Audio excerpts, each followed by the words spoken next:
예. 전 시간에는 이 글로벌 유니콘, 한국의 유니콘, 그리고 유니콘 기업들이 가지고 있는 비즈니스 모델, 그리고 유니콘을 만들려면 유니콘 기업들을 발굴해서 성장시켜서 육성해서 성장시켜 내려면 어떻게 해야 되는가, 비즈니스 모델이 얼마나 중요한가, 그리고 그런 비즈니스 모델의 공통점들은 뭐가 있는가, 이런 거에 대해서 살펴봤고요. 그러한 이 전략 중에 하나가, 유니콘 기업을 키워내는 전략 중에 하나가, 중요한 전략 중에 하나가 이 카피캣 전략, 카피 타이거 전략이 아닐까. 모방에서 시작하지만 결국은 대부분의 성공적으로 시장을 리드하는 기업들이 서로 모방, 카피캐팅을 하면서 성장하고 발전을 이루고 있는 게 실제 현재 이 시장의 현실이니까, 그런 점을 감안하면 카피타이거 전략을 세우고 그걸 구사하는 게 유니콘을 만들어내는 하나의 지름길이 될 수도 있다. 이런 논의였습니다. 그다음에 이제 이 남은 시간에 대해서는 혁신에 대해서, 왜냐하면 이제 카피캐팅, 모방 이런 것들을 생각하면 당연히 그럼 모방하는 게 제일 좋은 전략이에요. 그럼 혁신은 왜 하는데? 누가 어떻게 하는 건데? 지금까지 경영 전략의 가장 중요한 포인트 중에 하나가 혁신, 어떻게 혁신을 이루느냐, 어떻게 파괴적인 혁신을 하느냐까지도 이제 주 슈페터의 이론을 바탕으로 발전시킬 여러 노력 문헌들이 있는데, 그건 어떻게 되는 거냐, 당연히 의문을 가질 수밖에 없고, 거기에 대해서 좀 살펴보고 다시 오늘의 논점으로 돌아가겠습니다. 혁신에 대해서, 그래서 많이 들어보셨어요. 파괴적 혁신, 혁신 전략, 또 혁신 아이디어에서 혁신 사업으로 어떻게 이전시킬 것인가. 그래서 이제 경영 전략의 창시자로 부르는 이 피터 드러커 교수도 고슴도치 기업 이론하고 여유의 혁신 전략 이런 얘기를 하셨고요. 그다음에 혁신 아이디어를 어떻게 발굴해서 어떻게 새로운 시장 가치를 창출할 거냐 대해서 로즈 베스나 모스 켄터 이외의 많은 학자들이 이런 논문이랄까 이런 저술을 했고요. 그다음에 현재 이 시장을 지배하는 사업자 중에 하나가 넷플릭스인 것 같아요. 그래서 넷플릭스가 어떻게 블록버스터보다 훨씬 이 강한 시장의 영향을 갖춘 이 사업자로 등극하게 됐는지, 넷플릭스 인사이트 이런 부분도 파괴적인 혁신 전략을 대변하는 중요한 사례가 될 것 같습니다. 그래서 이제 혁신 기업에 대한 연구는 많은 이 경영학자들 또는 실전에서도 이루어지고 연구소 이런 데서도 이루어지고 있었는데요. 결국 창조, 모방, 혁신, 지속적인 혁신, 파괴적 혁신 이런 것들을 잘 정리해서 어떤 때 어떤 개념들이 이 실전 경영 전략, 실제적인 경영 전략 창출에 도움을 줄 수 있을 건지, 우리는 어떤 경영 전략을 선택할 건지, 예를 들어서 혁신이라 하더라도 존속적인 Sustainable Innovation 기법을 활용할 건지, 아니면 좀 더 파괴적인 혁신 전략을 추진할 건지, 이런 여러 고민들을 할 수밖에 없게 되는데요. 그래서 대표적으로 유명한 혁신 기업의 딜레마, The Innovator's Dilemma라는 저술을 한 이 클라이턴 크리스텐슨 교수의 얘기를 들어보면, 기존의 대기업들, 이미 시장을 장악한 기업들은 오히려 더 파괴적인 혁신하기 힘들다. 왜냐하면 그게 소위 말하는 이 카니발라이제이션, 기존 시장을 잠식하는 효과를 가져오기 때문에 최대한 기존 시장 장악하고 있는 상품에서 조금의 개선을 통해서 시장을 해서 최대한 뽑아먹을 것 소위 뽑아먹고, 그러고 정말 안 될 때 넥스트 수단으로 파괴적인 혁신, 이노베이션 이런 것들을 추구하게 되기 때문에 혁신 기업의 딜레마, 이노베이터는 대기업에서 이노베이션은 잘 나오지 않는다. 그래서 제록스의 팔로알토 제록스 연구소에서 많은 혁신적인 기술들이 나왔지만 실제로 상용화된 건 다른 기업들에 의해서다. 이런 얘기들이 나옵니다. 파괴적인 혁신, disruptive innovation이라고 그러죠. 그래서 클라이턴 크리스텐슨 교수 얘기는 기업이 실패한 원인을 살펴보면 즉각적인 성과를 낼 수 있는 일에 집착하기 때문이다. 이게 소위 말하는 이제 기존 대기업이 기존 시장을 얼마나 잘 지키고 점진적인 개선을 통해서 이제 시장을 유지하려는 이런 노력들이 결국은 파괴적 혁신을 이뤄내지 못하는 종종의 결과로 나타난다. 이런 거에 대비해서 데이비드 로안이라는 사실은 여기는 이제 미디어 기자 편집자 출신이에요. 와이드 UK의 편집자 출신인 데이비드 로안이라는 이제 경영 구루가 진짜 non bullshit innovation 뭐 이제 직역을 하기가 힘드니까 이제 진짜 혁신은 어떤 곳에서 일어나느냐 이런 케이스들을 연구해서 얘기한 것들이었어요. 그래서 10가지 non bullshit innovation을 이뤄내는 방법 이런 거에 대한 얘기를 좀 하고 있고요. 그리고 최근에 나온 책들 중에 비즈니스 인사이드라고 이재훈 님이 제가 만나뵌 적은 없지만 님이 아주 두꺼운 저서가 있어요. 유니콘 데카콘 실리콘밸리는 어떻게 일하고 어떻게 혁신을 이루는가에 대한 뭐 대기업부터 이제 실리콘밸리에 있는 이 스타트업들까지 굉장히 상세하게 연구해서 일하는 방식, 프로세스, 그다음에 어떻게 인재를 구하고 어떻게 프로젝트를 진행하는가에 대한 굉장히 상세한 얘기들을 적여놓은 게 있어요. 그래서 이것도 한번 좀 혁신에 대해서 궁금하다면 또 유니콘, 데카콘 이런 이 실리콘밸리의 유수의 기업들이 어떻게 일하는가 이라는 방식에 대해 궁금하다면 살펴볼 필요가 있습니다. 데이비드 로안은 와이어드 UK의 편집자였고 컨설턴트면서 강연자, 투자자로 유명한 분이시고요. 이분의 강연은 뭐 유튜브에서 볼 수 있으니까 이제 이분의 얘기들을 들어보면 되게 재밌는 포인트들이 있어요. drastic change, 진짜 혁신은 언제 일어나냐? 아주 파괴적인 혁신, 진짜 혁신은 시장이 그런 걸 요구할 때 일어난다. 예를 들어서 그 저장 공간에 1GB 저장 공간에 필요한 가격은 불과 40년 전에는 30만 불, 3억 원이 넘었는데 지금은 1센트, 10센트밖에 안 한다는 얘기죠. 이 정도로 기술의 발전 또는 이제 이런 ICT 기기들 또 인프라들이 발전이 돼서 이제 환경이 굉장히 바뀌었죠. 그 다음에 Daily hours spent with digital media per user. 디지털 미디어에 얼마나 성인들이 하루에 평균적으로 노출되는가를 따져보면은 2008년부터 2018년, 19년 이때까지 10년간 거의 그 2배 이상, 2배 가까이 증가를 했어요. 그러니까 주어진 시간 24시간 똑같은데 우리가 계속 스마트폰이나 뭐 이런 걸 통해서 항상 디지털 미디어에 접촉하고 있다는 얘기죠. 그런 부분. 그다음에 이제 이 법은 소위 말하는 무어의 법칙이죠. 무어의 법칙.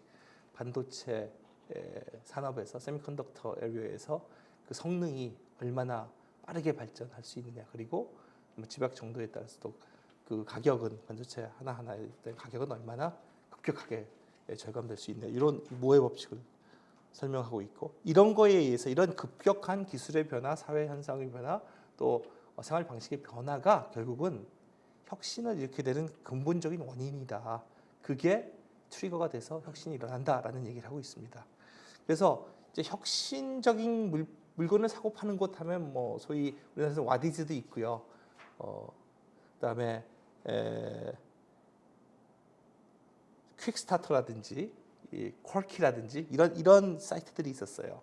쿼키 같은 경우는 지금 다른 걸로 알고 있는데 이런 회사에서 보면 좀 황당한 기기들은 사실은 예를 들어서 세계에서 가장 혁신적인 스마트한 주스 만드는 머신이라고 해서 이제 나온 거 온갖 IoT 접속하는 이 통신 기능을 가지고 있어요.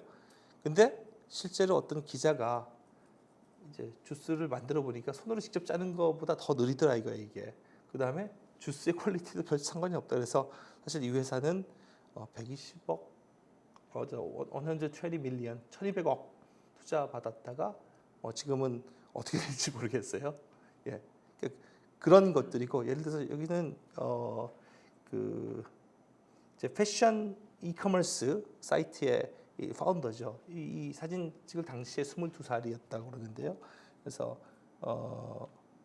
카일리닷컴, 카일리 코스메틱스 화장품 회사 카일리 코스메틱스의 대표가 22살인 사람이 이런 세계적인 뭐 밀리어네가 될 수 있는 그런 이 사회 환경 또 인프라가 갖춰져 있는 사회로 변한 거죠. 이런 급격한 변화가 사실은 있었고요. 그래서 이노베이션 촉진을 위해서 다양한 노력들이 사실은 이제 세계 곳곳에서 시도되고 있었어요. 그래서 이노베이션을 촉진하는 소위 말하는 공유 오피스, 뭐 위워크를 비롯해서 우리나라에서도 패스트5나 뭐 스파크랩스 이런 데서 공유 오피스를 주잖아요. 굉장히 그 공동 공간을 효율적으로 이용하면서 커뮤니케이션을 장려하는 그런 이제 스페이스를 만들어 주기도 하고, 그 다음에 이제 푸드 인더스트리에서도 뭐 이노베이션을 이렇게 노력하고, 또 이런 데들은 이제 이 네바다주에 있는 유명한 여행 사이트들인데 이런 데들을 관광을 방문하고 돌아보는 데서 뭔가 인사이트가 이제 얻어질 수 있다. 그래서 인위적인 것들 또 자기적인 것들 뭐 자연 속에서 뭘 하면서 여러 가지 시도들이 일어나고 있습니다. 심지어는 영국에서는 혁신극장이라고 해서 이제 데이비드 로안이 요거에 대해서는 뭐 그렇게 감동적이지 않았다 뭐 이런 코멘트를 하는데요. 혁신을 이루려면 어떻게 해야 되느냐라는 그 의문에 대해서는 여러 학자들하고 실천가들, 연구자들이 있었습니다. 그래서 진짜 non bullshit innovation을 위해서는 뭐가 필요하느냐, 어떻게 해야 되느냐에 대한 정리를 해서 이제 책을 썼고, 그리고 그게 이제 Radical Ideas from the World's Smartest Minds. 그래서 구글에서 구글 톡스라는 방송을 통해서 이제 필요를 하고 있어요. 어떻게 일어나느냐, 예를 들어 보면 어떤 혁신도 책상 위에서 안 일어난다는 거예요. 창의적인 브레인스토밍을 구조화하려는 사람들은 혁신을 할 수 없다. 브레인스토밍을 통해서 혁신은 일어나지 않는다. 혁신은 어떻게 말하면 그냥 운 좋게 발견되는 거라고 얘기하는 게 더 맞다라는 겁니다. 전혀 상관없는 곳에서 영향력이나 아이디어를, 그리고 아무 어린애들이 반응하듯이 받아들일 때 일어날 수 있는 게 그게 혁신입니다. 라고 얘기해요. 계속 문제를 풀려고 문제를 바라본다 혁신이 일어나지 않는다는 얘기예요. 요거에 대한 예시는 이제 뒤에 나오는 10가지 10 takeaways from the book. 그러니까 이 디스럽터라고 우리나라에서는 이제 해석을 했는데요. 요 디스럽터라는 시장의 교란자들이라고, 이제 이 책입니다. 같은 책입니다. 굉장히 디자인이 다르지만 이렇게 번역을 해서 파괴하는 자만이 새로운 제공을 주는다. 이렇게 내용은 이제 당연히 영문판, 한글판 같습니다. 그래서 여기서 나오는 10가지 교훈을 보면 혁신은 어떻게 해야 되느냐를 살펴보면, 그럼 혁신하는 자와 모방하는 자는 어떻게 다르며 그 사이에는 어떤 접점들이 있느냐에 대한 대답을 할 수 있을 것 같아서 제가 혁신은 어떻게 하느냐에 대한 가장 최근 이 데이비드 로안의 아이디어를 사용해서 소개를 드립니다. 그래서 이 10가지 얘기가 있는데요. 첫 번째, 혁신을 하려면 empower your team, 그 오토노머스한 톱다운 전략 없이도 최고의 성과 창출이 가능한 자율적인 조직 팀을 만들 수 있어야 된다. 얘기하면서 이제 슈퍼셀이라는 그 게임 회사의 게임 개발하는 개발팀들이 얼마나 자율성을 가지고 움직이는지 얘기를 했고, 또 아룹이라는 그룹이 있습니다. 이제 이 건축 설계 뭐 이런 거 하는 회사인데요. 세계적인 회사인데요. 그래서 이 얼마나 오토노머스한 팀들이 중요하냐. 기존에 무슨 세계적인 과학자들이 모인다고 해서 제 최고의 솔루션이 나오는 게 아니라, 이 클랄루지스라는 영국의 굉장히 오래된 전통적인 호텔이 있어요. 100몇십 년 된 호텔이라고 그래요. 로빈이 이렇게 아주 럭셔리하게 돼 있는데, 미션이 뭐냐면 이 호텔이 확장을 하고 싶은데 옆에 주변에 땅이 없으니까 확장을 하려면 뭐 연회공원 이런 걸 하려면 지하를 파는 수밖에 없어요. 근데 지하를 파는데 지하 5층 공간을 파서 5층을 만드는데, 이제 조건은 그 폐업 문 닫지 않고 운영은 계속하면서 호텔을 하면서 그렇게 할 수 있는 방법을 찾으라고 여러 차례 뭐 10년에 걸쳐서 여러 건축 회사하고 얘기했는데 답이 안 나오다가 아룹비라는 그룹이 아이디어를 냈어요. 이제 아일랜드의 광부들이 지하 갱도를 지하 수직으로 팔잖아요. 사람들이 가서 다 파는 거거든요. 이게 지지대 세워가면서 그들한테 시켜보면 되지 않을까. 이게 너무 어렵게 예를 들어서 이 호텔을 영업하면서 갱도를 저 지하를 파는 기계들을 넣을 수도 없거든요. 결국은 이 광부들이 하는 기법을 응용해서 결국은 이렇게 지하 5층 공간을 무리 없이 다 만들어냈다는 거예요. 이제 이런 게 파괴적인 혁신이다. 솔루션을 기발한 솔루션을 찾는데 그게 과학 기술에만 있지 않다. 뭐 이런 얘기고 슈퍼셀도 마찬가지예요. 슈퍼셀의 이 유명한 뭐 크래시 오브 클랜스라는 이 게임에 많은 게임들이 있는데 이 게임을 개발하는 창작 팀들이 주로 이제 핀란드 사우나 아일랜드라고 있어요. 사우나 같이 목욕하는 추운데 그런 문화들이 있어서 그러면서 뭐 우리 소위 말하는 워크숍 아우팅을 해서 나와서 같이 가서 워크숍 끝나고 나서 완전히 나는 그냥 이 대표한테 이 일카라는 대표한테 허락도 안 받고 그냥 팀장이 나 이거 이 게임 그냥 이제 접고 다른 게임 만드는 걸 하기로 했어요. 이렇게 하면서 진행한다는 거예요. 이제 그만큼 서로의 믿음이 있어야겠지만 이런 과감한 자율에 맡기는 문화가 있어야지 이노베이션이 일어난다는 거예요. 핀란드 최대 금융그룹 OP 그룹이라는 사례도 있고요. 이제 디지털 금융, 이제 그 소위 뭐 핀테크니 테크피니니 뭐 이런 얘기들 들어보셨잖아요. 핀테크는 기존의 금융그룹이 테크놀로지를 이용해서 서비스를 디지털화하는 거라면 이제 테크피는 이제 기존의 금융그룹이 아닌 금융 비즈니스가 민비즈니스 아닌 데들이 금융 사업을 하는 걸 테크핀이라고 부르잖아요. 그러니까 그런 차원에서도 보더라도 이제 미래의 금융은 디지털 금융으로 바뀌면서 완전히 파괴적인 혁신이 일어날 거다라는 분야 중에 하나예요. 근데 이 포뮬라라는 이 OP 그룹의 포뮬라 하스피털 뭐 이 보험회사인데 보험회사가 병원을 세워서 운영을 하기도 하고 이제 보통 우리가 생각하는 그 고객 관리나 금융 쪽에서 생각하는 이 마케팅 기법하고 굉장히 차별적인 방식으로 사업을 운영에 성공적으로 가고 있고요. 두 번째, 이제 혁신을 어떻게 이뤄내느냐? 서비스로서 디자인할 수 있어야 된다라는 거예요. 그래서 올드한 비즈니스도 서비스로서 새롭게 디자인함으로써 고객에 대한 가치를 재창출하고 살아날 수 있는 길이 열린다. 그래서 이제 뭐 아마존이 도미네이팅하는 서점 업계에서 개인 맞춤형 도서 구독 서비스를 만들어내서 연에 이제 베이직 모델은 390파운드, 그다음에 한 80만 원 정도 되나요? 그다음에 950파운드까지 이제 프리미엄 모델이죠.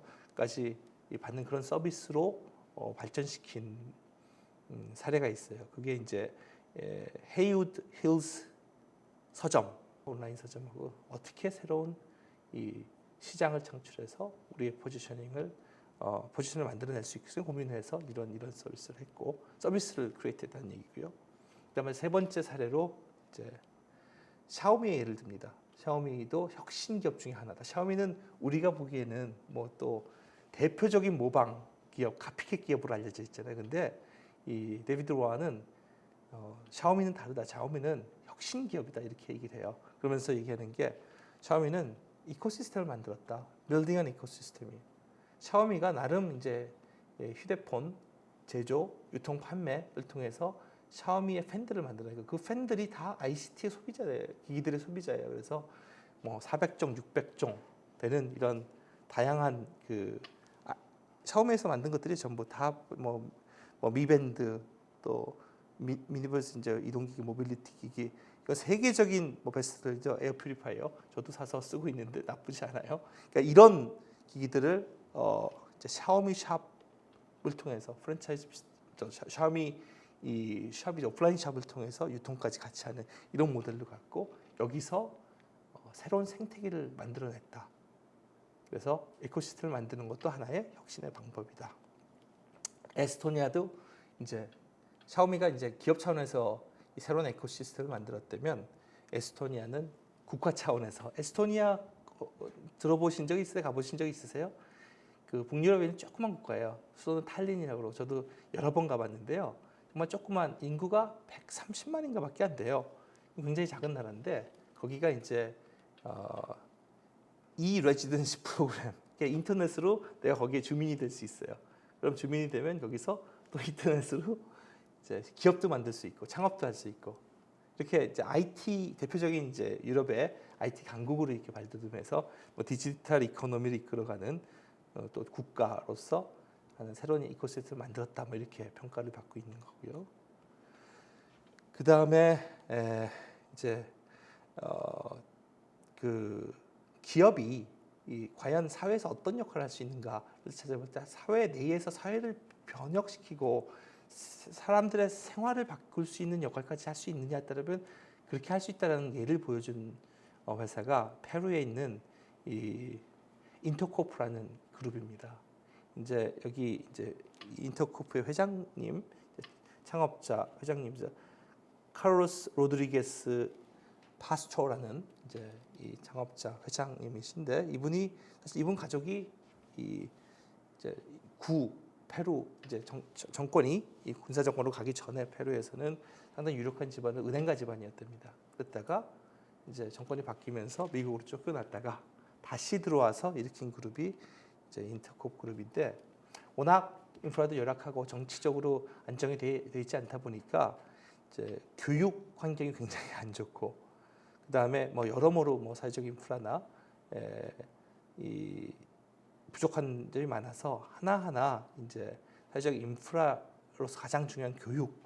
그래서 정부에서 주는 교육이 이 정말 미래를 이끌어갈 인재들을 길러내는 데 충분치 않다면 기업에서도 그렇게 해야겠다. 그래서 뭐 기본적으로 뭐 리테일부터 다른 이 사업들에서 얻어지는 소득뿐만 아니라 아예 교육을 사업화시켜서 디지털 교육을 해가지고 대학까지 또 인문학뿐만 아니라 테크니컬한 인재, 인재들이 많이 필요하다 생각해서 테크니컬 유니버시티까지 만들어서 성공적으로 수익화해서 많은 돈을 버는지 모르겠는데 운영하고 있다는 그런 얘기예요. 그래서 Embrace Unmet Needs라고 시장의 니즈는 굉장히 많은데 누군가 프로바이드하고 있지 않다면 그걸 내가 모든 방법을 동원해서 그 해결책을 찾아보겠다 해서 거기서도 혁신이 나올 수 있다는 거고요. 그래서 이 회사가 이제 페루 GDP의 4%를 차지하고 있는 그런 그룹이랍니다. 그래서 사실은 이제 페루를 검색하면 기업에 대한 얘기가 거의 안 나와요. 제가 실제로 페루를 가지고 검색을 여러 번 해봤는데 대부분 이런 뭐 마추픽추라든지 안데스 문명이라든지 이런 그 관광 관련된 이런 자연 랜드스케이프 같은 얘기 나와도 되게 잘 안 나오더라고요. 그래서 인터콥은 이제 구글 서치하니까 훨씬 더 많이 나와요. 근데 그 정도로 우리나라나 이제 아시아에서는 알려지지 않았지만 이런 혁신도 이룰 수 있다는 거. 그 다음에 뭐 이거는 뭐 많이 보셨을 거예요. 많이 들어보셨을 거예요. 구글엑스라는 집단이 있죠. 뭐 프로젝트 팀이라고 그럴 수도 있고, 뭐 소위 문샷 팩토리라고 이 안 될 것 같은 거를 목표를 세우고 인류를 구할 수 있는 인류가 맞닥뜨려 있는 많은 이슈에 대해 이제 굉장히 그랜드한 문제에 대해 해결책을 제시하는 그런 그룹이 구글 내에 있습니다. 거기에 대한 얘기를 이제 풀어내고 있는데요. 그래서 비현실을 현실로 만드는 가장 확실한 방법,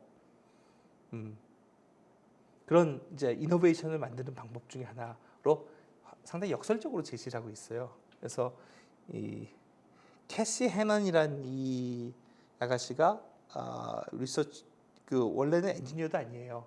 이제 엔지니어지 아닌 전공도 다른데 이 바닷물을 이 가공해서 이제 연료로 만들어서 이제 우리 가솔린 대신에 또는 디젤 이 화석 연료 대신에 이 모빌리티에 사용할 수 있게 할 수 있는 이제 그런 이 논문을 보고서 이걸 연구해 보겠다고 그래서 이제 제가를 받아 예산을 받아서 연구를 해요. 1년 하고 2년 하고 그러다가 결국은 이분이 포기를 해요. 아무리 생각해도 이제 이 경제성을 맞출 수 없다라는 그래서 포기한다고 팀장한테 얘기했더니 그 팀에서는 상금을 주더라는 거예요. 구글에서는 자발적 힐링에 대한 보상을 준다는 거예요. 이게 혁신하고 어떻게 관련이 있느냐? 혁신이라는 건 자발적으로 이루어지는 부분이 굉장히 중요하기도 하고, 그다음에 이 혁신을 혼자 하는 것도 있지만 팀을 이뤄서 하는 혁신도 있거든요. 그랬을 때 이제 집중하게 하는 거 굉장히 중요합니다. 그래서 서로 자기가 하고 있는 프로젝트가 가장 중요하겠지만 정말 더 크고 더 중요한 걸 하기 위해서 리소스를 집중해서 쓸 수 있게 자기 걸 포기하고 더 큰 혁신을 이룰 수 있는데 참여하고, 이럴 수 있는 이 창조적인 파괴 문화를 기르지 않으면 혁신 공장이라는 건 돌아가지 않는다. 뭐 이런 얘기들이 담겨 있어요. 그래서 이 아스트로텔러라는 문샷 팩토리의 치프 같은 그런 분, 뭐 강연에 많이 나오죠. 테드 강연에 나오고요. 이제 이런 분들의 얘기가 있고, 그리고 R&D는 대부분의 R&D는 파이낸셜 등등과 거리가 있다는 걸 인지하면서도, 그러면서도 정말 혁신을 이루기 위해서는 뭐를 어떻게 해야 되는지에 대한 상시적인 고민을 하는 집단이 사실 이제 문샷 팩토리에 근무하는 사람들입니다. 그래서 이제 혁신을 이루려면 이런 식으로 해야 되는 거 아니냐라고 해서 이제 5번째를 뽑아놨고요. 혁신을 이루려면 에이자일 해야 된다, 민첩해야 된다, 뭐 이런 얘기가 있는데, 이게 아주 기민하게 현명하게, 이게 에이자일은 굉장히 파지티브한 겁니다. 그냥 단순히 속도만 빠른 게 아니라 정말 그 상황에서 가장 좋은 방향으로 의사결정을 내려서 행동할 수 있는 거, 이런 게 되게 중요하고요. 그래서 이게 어딘지 아시죠? 펜타곤이죠. 펜타곤 아주 미국에서 예산도 많이 쓰고 항상 예산을 오버해서 쓰고 뭔가 되면 뒤도 잘 맞추지 못하는 걸로 유명한데, 어쨌든 이제 이 미국 방송에서도 큰 문제 중에 하나가 해커들을 어떻게 다뤄야 되는지, 그 다음에 요새는 뭐 리모트로 얼마든지 이제 테러를 저지를 수 있는 이런 기술 기반이 되어 있기 때문에 그런 걸로부터 어떻게 사회를 안전하게 지켜야 되는지, 또 미국이 이 소위 세계의 이 경찰과 세계의 프로텍터로서 이제 여러 국방성을 비롯한 여러 부처에서 활동을 하는데, 그런 활동을 어떻게 문제 없이 진행할 수 있을까, 그런 고민들에 대한 답을 이 크리스 린치라는 사람을 고용해서, 프라이빗 섹터에 있던 사람을 고용해서 그런 성과를 거뒀다. 그러니까 어프로치가 달라야 되는데, 이게 중이 제 머리 못 깎는단 말이 있거든요. 그래서 나의 문제는 내가 잘 못한 부분이 많아요. 문제가 뭔지도 사실 모르면 답도 얻기 힘들죠. 그런 측면에서는 아주 빠르게, 아주 민첩하게 시간과 이 효율성의 생명에 민감해서 문제를 파악할 수 있게 사람을 고용해서 소위 디펜스 디지털 서비스라는 부서에서 혁신적인 성과들을 이뤄내게 됩니다. 그런 얘기가 달려 있고요. 그다음에 7번째는 Find your blind spots. 그래서 이게 그 점진적인 이 improvement, 이 개선 이런 게 아니라, 고객들하고 접점하고 얘기하다 보면 정말 내가 생각해서 좀 개선하는 게 아니라, 속도를 개선하거나 성능 약하게 개선하는 게 아니라 정말 시장에서 이런 거 심각하게 불편해서 못 찾는 것들을 발견해서 거기에 대한 해답을 주는 거. 그래서 원래 오토데스크는 뭐 3D 이 디자인 하는 툴로 유명한 이 소프트웨어 회사였지만, 지금은 어떤 제약 조건을 주면 그쪽에 맞춰서 디자인을 아예 제시해 주는 것까지, 거의 AI가 디자인이나 설계를 제시해 주는 것까지 이 솔루션을 만들어내서 그런 것들을 이제 판매하고 서비스하고 있습니다. 그래서 이 오토데스크는 로봇과 인간의 협업 체계를 만드는 이 중간자적인 존재로서의 포지셔닝을 하고 있다는 거. 그러니까 소프트웨어가 아닌 성과를 팔다, 뭐 이렇게 얘기를 해요. 그 다음에 enable collisions. 왜 성공한 사람들은 그저 운이 좋았다라고 말하는 거, 왜 그럴까요? 근데 정말 말하기 힘들지만, 기획은 안 됐지만 어떤 그런 공간과 여건이 돼서 혁신이 일어났다라고 얘기할 수 있는 부분이 꽤 있다는 거예요. 그 4차 산업혁명 얘기도 있고, 혁신이 어떻게 일어나는가에 대한 여러 연구 결과들이 있는데, 어쨌든 혁신이 더 잘 일어나는 공간 구조라든지 이 뭐 가구의 배치도 있고요. 그다음에 사람들의 커뮤니케이션 방법, 뭐 이런 것들이 많이 연구가 되고 있어요. 그래서 그런 중에 하나에서 프란시스 클릭 연구소에서 이 기존에 이제 연구소 하면은 각 분야의 전문가가 있어서 자기 연구만 하거든요.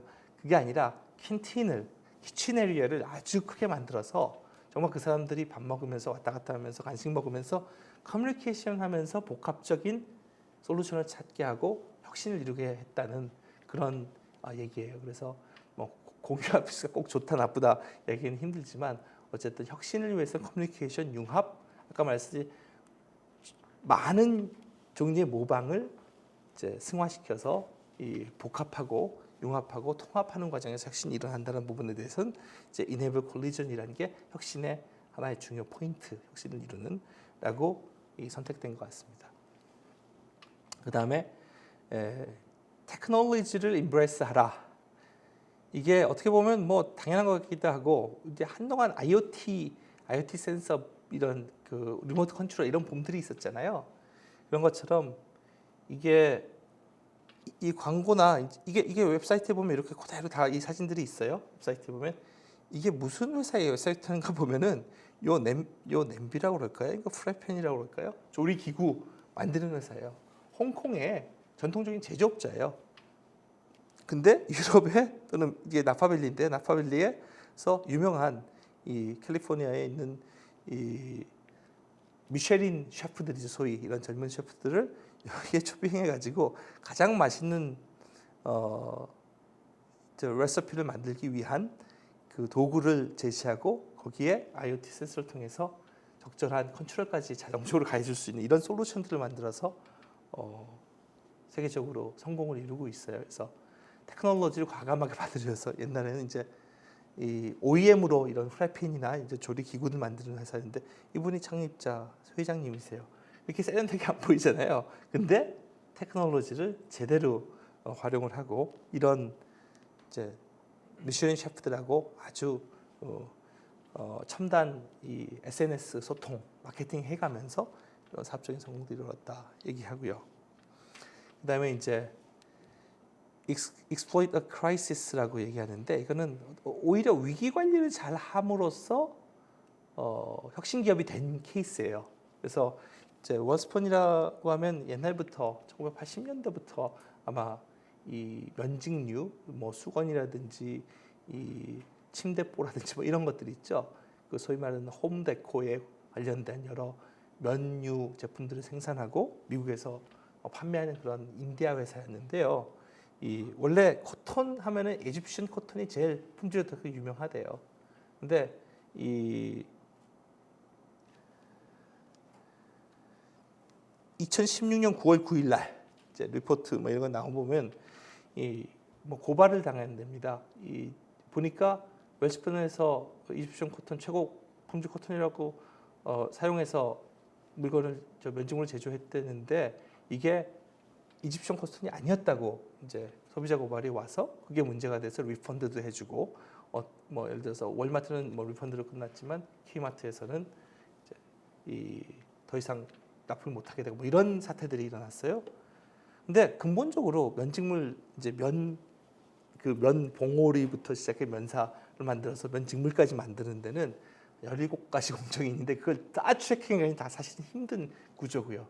특히나 아주 저급 머티리얼부터 시작해서 아주 고급품들이 있는데 그것까지 하기 힘든데 결국 이런 위기가 있어서 웰스폰에서는 아예 그 뭐 이집션 코튼이든 그 재료부터 모든 그 직조까지 단계에 있어서 이 어떤 머티리얼들이 어떻게 구매가 되고 트래킹되는 시스템을 만들어서 그렇게 해서 결국은 이제 자기네 이 생산 라인 또 유통까지 다 적용을 했고 그런 게 있어서 결국은 세계 뭐 최고의 이 면직물을 원하는 이 고객들한테 그 시스템까지 그 시스템을 이용해서 우리 품질 관리 이렇게 합니다 해서 정말 최고 품질의 면직 제품들을 판매하게 됐다는 사실 그런 얘기예요. 그런 얘기인데 이 얘기는 결국은 위기에서 혁신이 일어난다 라는 게 이제 10번째로 드는 얘기입니다.